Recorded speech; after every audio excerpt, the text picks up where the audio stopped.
What if I told you the first photograph in history took 8 hours to capture?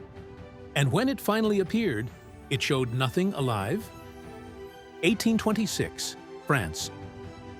Joseph Nicephore Niepce placed a metal plate at his window and waited as the sunlight slowly moved across his courtyard. When night finally came, the image appeared.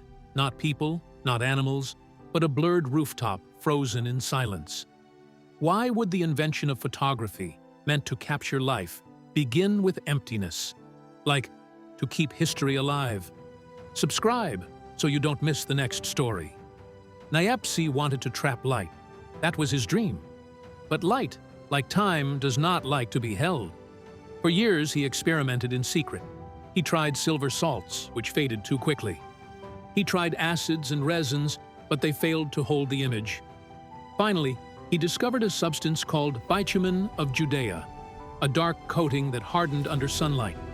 It was fragile, unreliable, and painfully slow, but it worked. He didn't have film or digital sensors, no shutter click, just that pewter plate covered in bitumen, waiting for the sun to do its work. Therefore, every picture meant a long wait, not seconds, but hours, as if the camera was breathing with the sky itself.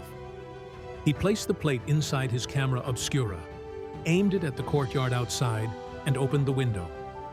The world kept moving. Horses clattered over cobblestones, smoke drifted lazily from chimneys, neighbors crossed the street. But the exposure was so slow, anything that moved simply vanished.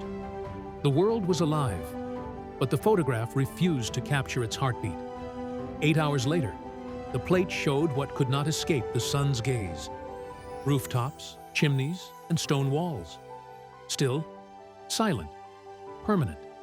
Therefore, the very first photograph in history wasn't a portrait or a celebration, but a quiet survival of what refused to move. Now stop and think. Imagine if you had this invention back then. You could only save what stayed still. No friends smiling, no family laughing, no children running, just rooftops and walls. So let me ask you, if you could keep one ordinary moment from your life forever, what would it be? Tell me in the comments. I'd love to hear. At first glance, Niepce's picture looks like a smudge, a half-finished sketch.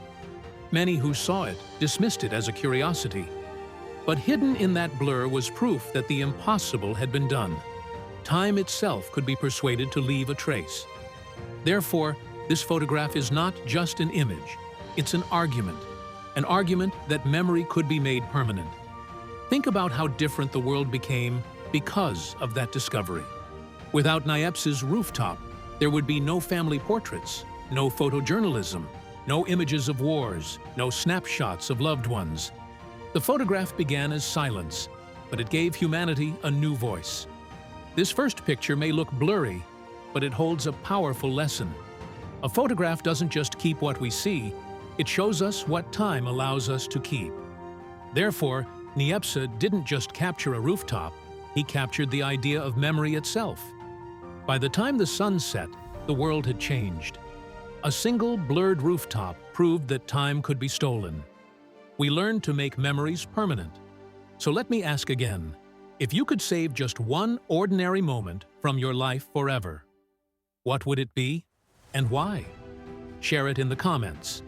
And if this story made you pause, you'll want to watch my video on Einstein refusing Israel's presidency. Just like Niepce's rooftop, it's a moment that seems small, but changed history in ways most people overlook. Check it out right here.